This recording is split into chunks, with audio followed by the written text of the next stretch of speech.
In this video, I'm going to walk you through Lesson 10 of Unit B1 from Open Sci-Ed. All right, we're getting close to finishing the unit. We're going to pretty much answer that unit question about how can we use what we know about ecosystems to help protect it. And we're going to return to those conservation profiles that we looked at in Lesson 1. Now, I did mention in the Lesson 1 video that these models are going to come back. This is when they come back. So here's the slide to support you. And students will either use their digital or their paper copy of their initial models, and they're going to actually add to them. And so the first thing they're going to use to add some new components and interactions that they may not have been provided in the first lesson, they're going to use what we call these conservation plan storyboards. And these are 4 pages, but each group only needs 1 page per person. So the Everglades group, every student who was in an Everglades group will get a copy of page 1. Every student in the Great Lakes group is going to get a copy of page 2. And so they're going to take a look at this. It's going to be very helpful to print it out. You could put this on a digital LMS, but they're going to have to zoom in a little bit to see what is saying here. And then we're going to add to our model some new components, some new interactions. The slide kind of supports you in asking you to do that. And then we're actually going to get a new evaluating conservation plan tool. And so this is different than the plan in Lesson 9. It actually has more pages. So you can see that there's a part A, B, C, and D. And part C, they're going to use this to develop a group impact map. And so it's a little bit longer than the original evaluation plan tool. Okay, so they're going to add the beginning or, first part of the evaluation conservation plan tool. And then they're going to look at some new data related to the conservation profiles and then also use it to answer more questions on the evaluation conservation plan tool.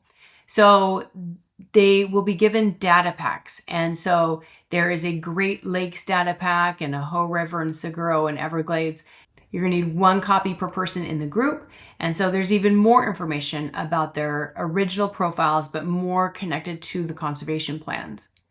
Then students are going to kind of organize their thinking around the impacts of this ecosystem, especially with the conservation plan, using a template. Now, here's the slide to support you.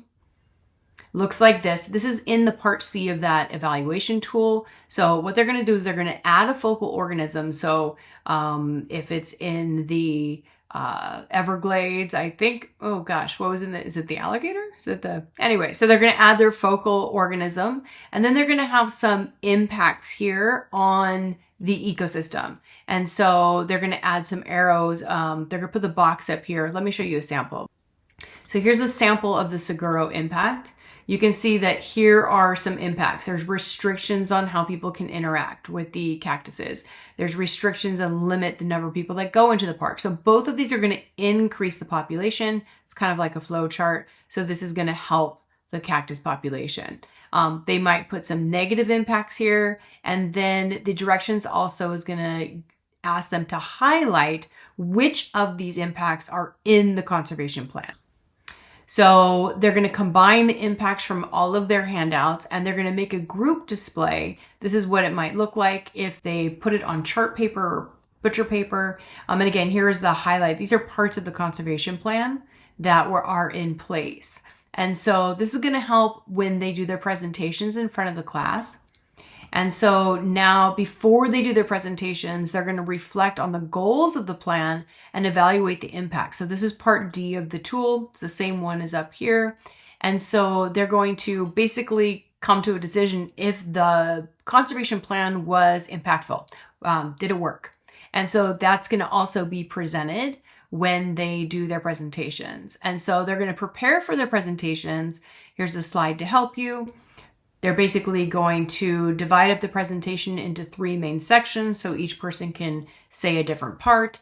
They're going to describe the conservation plan. They're going to or discuss the conservation profile system, the ecosystem, the components, the interactions that are happening. What is the conservation plan? And then their evaluation of it.